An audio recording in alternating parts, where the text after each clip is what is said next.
Ciao ragazzi, oggi sono particolarmente sorridente, guardate un po' dietro di me.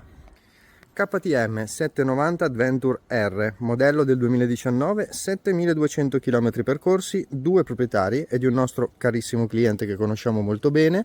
La moto ha diverse modifiche, chi è appassionato se ne è già accorto.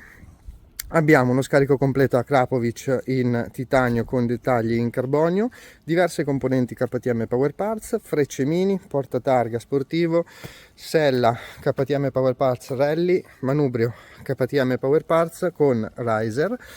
Abbiamo poi il cambio elettronico in salita e in discesa, abbiamo centralina motore, filtro, protezioni laterali, abbiamo questo paracolpi in alluminio spessore 8 mm, idem protezioni anche per il manubrio, una bellissima torretta, poi vabbè fari full LED di KTM e qui abbiamo degli specchietti aftermarket. Sicuramente mi sono dimenticato qualcosa, non è possibile descrivere questa moto in un minuto. Chi la conosce bene sa di che cosa stiamo parlando, l'estetica non a tutti piace ma vi consiglio di provarla, vi ricrederete.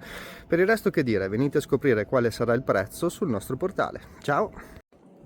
Ah, dimenticavo, perché non accenderla? Venite con me.